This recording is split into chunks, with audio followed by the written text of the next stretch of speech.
यदि मुझे एक बहुत बड़े टीवी चैनल की जर्नलिस्ट थी जिनको जॉब का ऑफर दिया गया और वो विश्वास कर लिया उन्होंने, तो वो तो जर्नलिस्ट थी। मेरे ही चैनल की थी, वॉशिंगटन पोस्ट असिस्टेंट प्रोफेसर बन रही थी। तो वो तो सब जानती थी। हाँ। तो दुनिया को लॉजिक सिखाते हैं, वो कैसे विश्वास कर गई? क्योंकि उनकी जिंदगी में उस समय वैसा कुछ चल रहा था और उसी चीज की वजह से उनको लगा कि यार मैंने तो वहां गई थी, वहां इवेंट हुआ था। उन्होंने फिर यही बोला कि वहां इवेंट में फोटो थी और उसके बाद मुझे मेल आ गई उस यूनिवर्सिटी से, तो मुझे लगा ये तो लिंक्ड है। अब आप किसी इवेंट में गए, आपकी एक फोटो है और उसी कॉन्टेक्स्ट में मैं कोई ईमेल कर देता हूं विद ऑथेंटिक डोमेन, बिल्कुल वही डोमेन होगा, तो आप इग्नोर नहीं कर पाएंगे क्योंकि आप इतना बिजी हैं कि हर चीज के लिए थोड़ा वेरीफाई करते फिरेंगे आप। एंड एक कदम भी आगे बढ़ा तो फिर वो ट्रैप बढ़ता चला जाता है। तो इसको बोलते हैं सेकंड स्टेप, अटैक वेक्टर।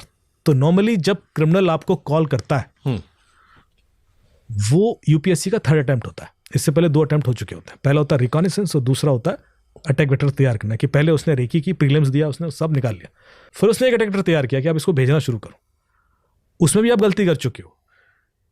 आपने देखा कि फाइनेंशियल फ्रॉड जब भी हुआ, क्रिमिनल ने कभी आपका पासवर्ड मांगा क्या? नहीं, कभी नहीं मांगता। वो ओटीपी निकालने के जुगाड़ में रहता है, पासवर्ड नहीं मांगता, क्योंकि पासवर्ड आपसे मांगेगा तो 5 मिनट लगेगा। कैपिटल है, स्मॉल है, वाईफाई का पासवर्ड ही मांगोगे तो उसको वो रिस्क नहीं लेना है। उसके पास और उतने में आधा आदमी मना भी कर देता है रिस्क, क्योंकि उसके चांसेस कम होते चले जाएंगे। पासवर्ड उसके पास ऑलरेडी है, उसको सिर्फ आपका ओटीपी चाहिए। तो उसका पासवर्ड है कैसे ऑलरेडी?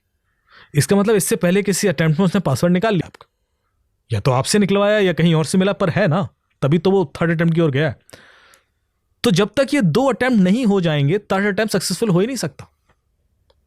तो जब किसी के संग साइबर क्राइम हो रहा है तो ये मान ले कि उससे पहले 2 बार उसको मौका मिला था बचने का, जो उसने इग्नोर किए या ट्रैप हुआ, और इस वजह से अब हालत इस हद तक पहुंचे कि अब आप बच नहीं सकते, क्योंकि अब आप final coffin in the nail पर आ चुके हैं, जिसमें उस बंदे के ने पूरा अपने असलहे तैयार कर रखे।